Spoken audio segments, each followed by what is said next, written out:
Welcome back sa TikTok La. Kumahabol para maki-happy time today.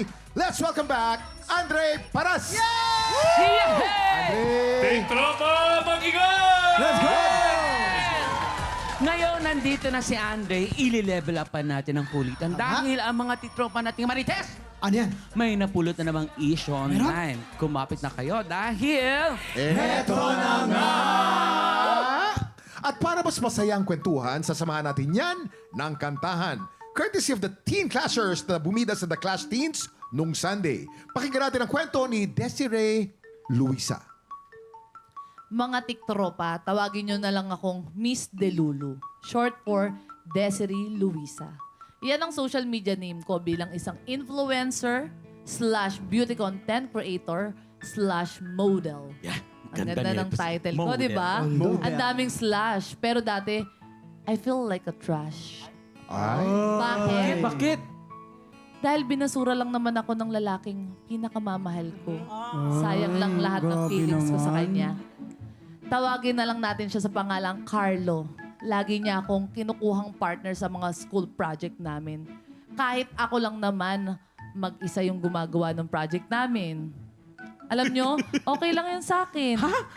Kasi akala ko talaga kami na. Oy.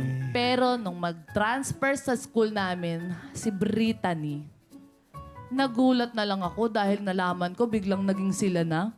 Ay, Ni Nino? Brittany. Ay! Ay, grabe naman yung Brita na yun. Daming aura. Ouch! Brittany. Ouch. Masakit nga yung nangyari sa'yo, Miss Dilulo. Kaya siguradong makaka-relate ka sa awitin ni Teen Clasher, Martin Miguel.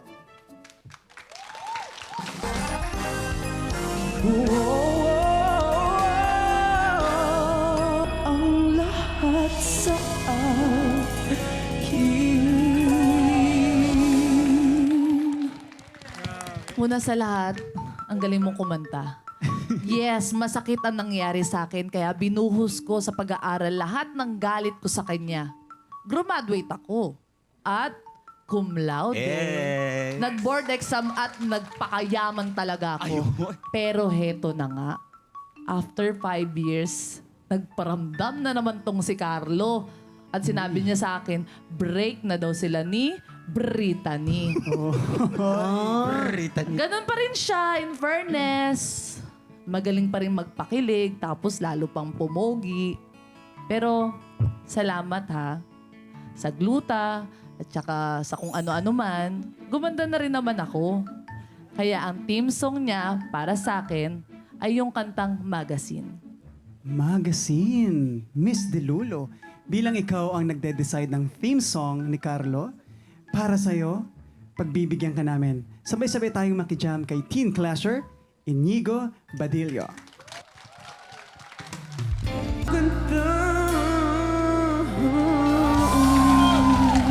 Grabe! Ang galing! Sobrang! Galing! Bago ulit ang lahat, ang galing mo ulit kumanta. So ayun na nga mga tiktropa, dapat ko bang i-entertain pa si Carlo? Di ba sabi nila, love is sweeter the second time around? Baka ito na nga ang tamang panahon para sa amin. Ano sa tingin nyo? Nagmamahal, Miss Delulu.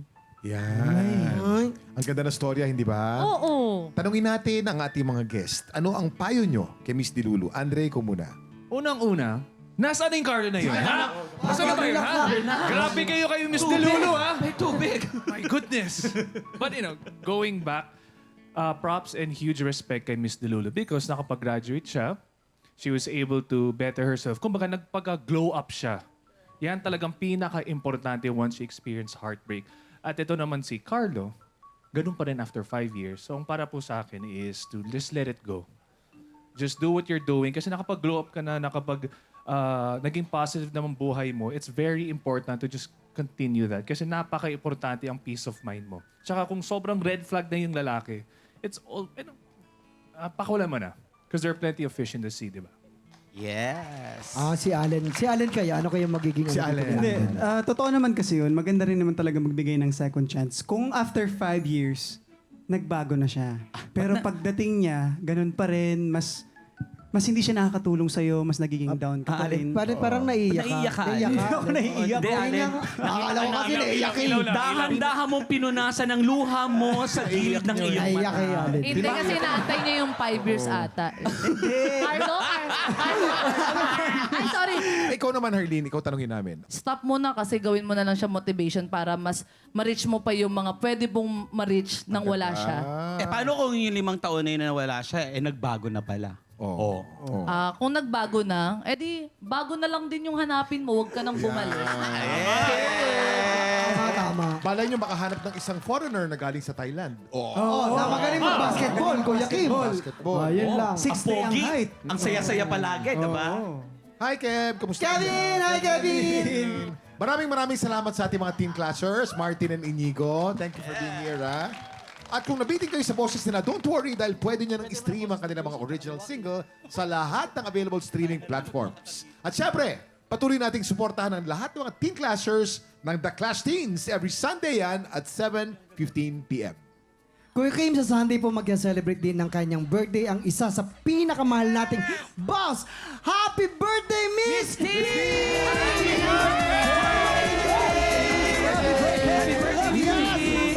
Totoo lang po mga tiktropa dahil marami pa tayong paandar at pa-blessing sa pagbabalik po yan ng TikTok!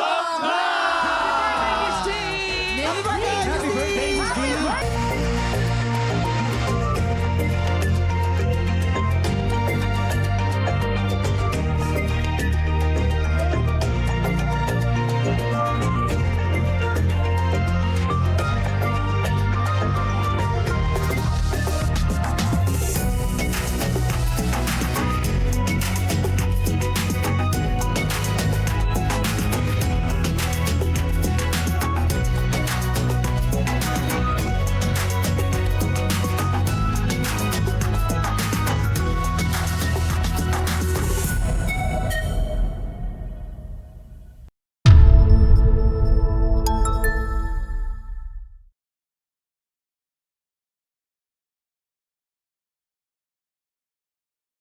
TikTropa! Pinanood mo hanggang sa dulo itong video na to? Very good ka!